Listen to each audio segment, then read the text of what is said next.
6-Minute English from bbclearningenglish.com. Hello and welcome to 6-Minute English from BBC Learning English. I'm Neil and today I'm here with Hannah from BBC podcast What in the World. Hello, Hannah. Hi, Neil. Hannah and the What in the World team have been investigating what it's like to learn multiple languages, and she's here to tell us more about it. Welcome to 6-Minute English. Thank you so much for having me. And it's great to have you here. Now, in this programme, we help you improve your English, and maybe English is the first language you have ever tried to learn. Or maybe you know a lot of languages. Well, someone who knows multiple languages is called a polyglot. Neil, are you a polyglot? I speak a little bit of a few languages, but I couldn't say that I'm a polyglot. How about you? I am a polyglot. Wow, I feel really impressed and a bit intimidated. Now, Hannah, we always start our programme off with a question. So here it goes. Which country has the most official languages recognised by their government? So is it A, Zimbabwe, B, Switzerland, or C, Bolivia? I would guess Zimbabwe. Well, we'll find out the answer at the end of the programme. Now, Hannah, you've been finding out about some of the benefits of being a polyglot. Yes, Neil, there's been lots of research about how knowing more than one language can change your brain. And this might have some health benefits too. At What in the World, we spoke to Professor Frédéric Liégeois, who's a cognitive neuroscientist at University College London. Babies, even before they speak, have to tune into the languages around them to make sense out of what people say to them. And then when children start to speak several languages, they have to focus on one language and ignore another one where they're speaking. They also have to be able to switch from one language to the other, depending on who they're speaking to. Later on in age, when adults have dementia, they seem to show symptoms later when they're bilinguals as opposed to monolinguals.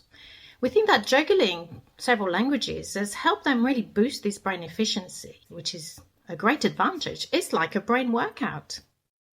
Frédéric explains that babies who grow up learning more than one language have to tune into the languages around them.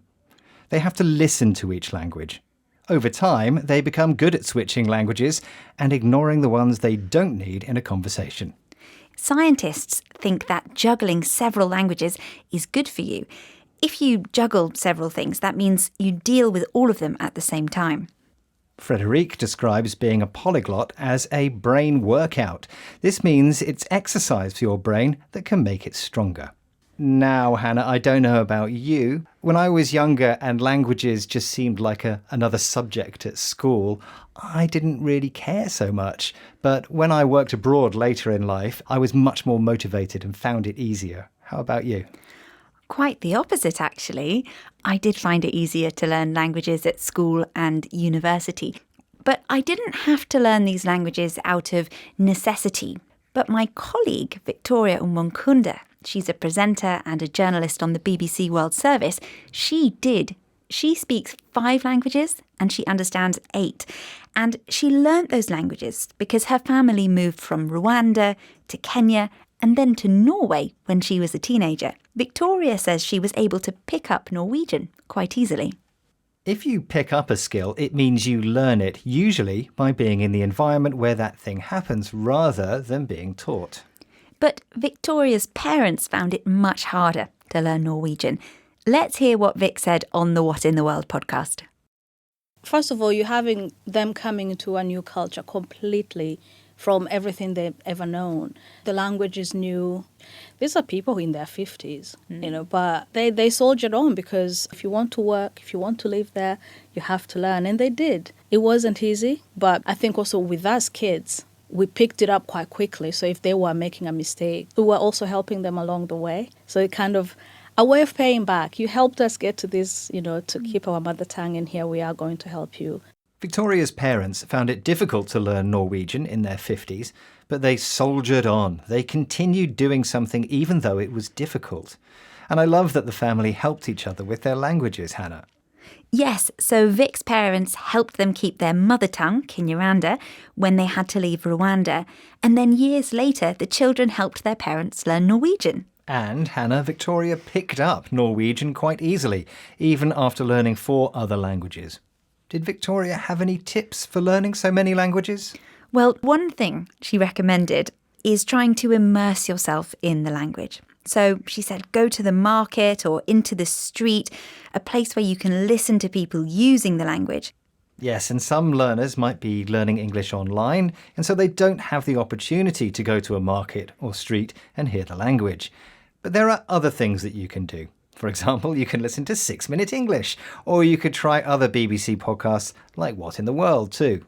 What in the World is the programme that I work on, and we put out a new episode every weekday. We look at stories from around the world covering news and trending topics to try to help you make sense of the world. Time now for the answer to our quiz question. I asked you which country has the most officially recognised languages, I said Zimbabwe.